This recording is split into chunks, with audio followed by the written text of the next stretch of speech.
Eh bien bonjour, bienvenue de nouveau sur le Highlander 83000. Donc aujourd'hui la galette des rois frangipane. Vous êtes toujours tous demandé comment faire cette galette des rois ou cette crème frangipane que les boulangers avaient le secret. Aujourd'hui je vous le dévoile. Donc vous allez voir une petite galette, une petite recette très facile à faire.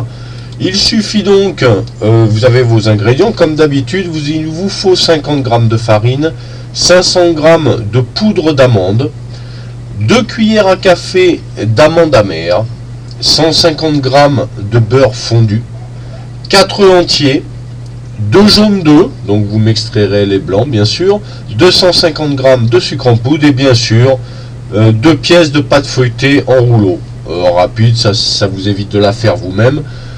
Ensuite, nous allons préparer notre appareil. Donc on va mettre dans un petit plat, un petit faitout, vous allez mettre les œufs entiers, les jaunes d'œufs, donc sans les blancs, les deux autres, le sucre, la farine, et vous allez remuer ainsi, pour pas qu'il y ait de grumeaux. Vous voyez pas sur la photo, vous avez un petit appareil bien lisse. Quand l'appareil est fluide, vous rajoutez la poudre d'amande, ainsi que les 2 cuillères à café d'amandes amères, et vous remuez le tout pour avoir une belle crème onctueuse, comme vous pouvez voir sur la photo du bas.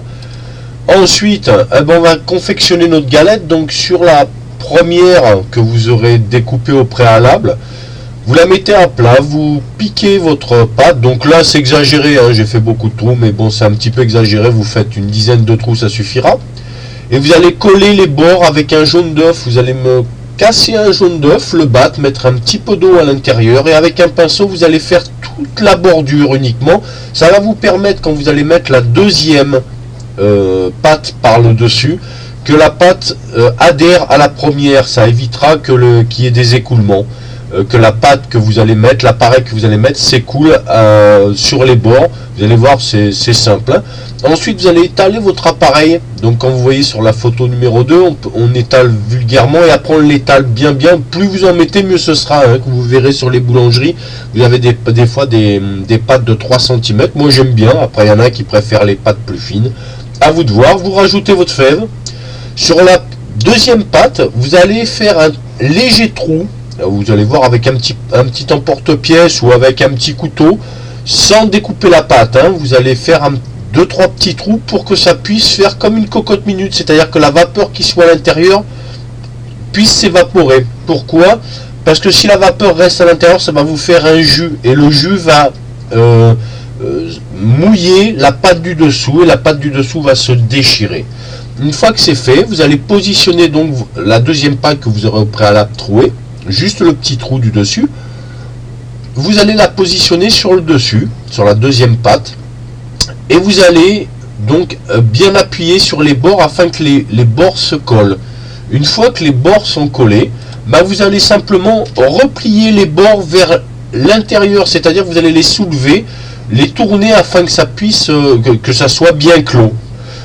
Ensuite vous allez prendre donc votre jaune d'œuf. Il devrait vous en rester, je pense, au préalable, que vous avez préparé pour coller la première pâte, et vous allez le passer entièrement bien badigeonné avec un pinceau sur votre pâte du dessus, ce qui va faciliter la dorure, c'est-à-dire qu'au four elle va pas noircir, elle va dorer. Vous allez voir, c'est sympathique à faire et à voir, hein.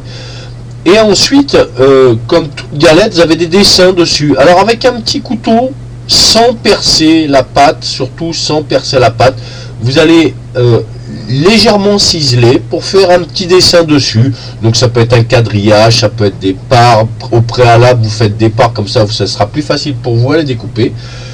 Et ensuite, on passe à la cuisson. Donc vous préchauffez votre four à 200 degrés, et vous allez cuire la galette à 200 degrés pendant 10 minutes.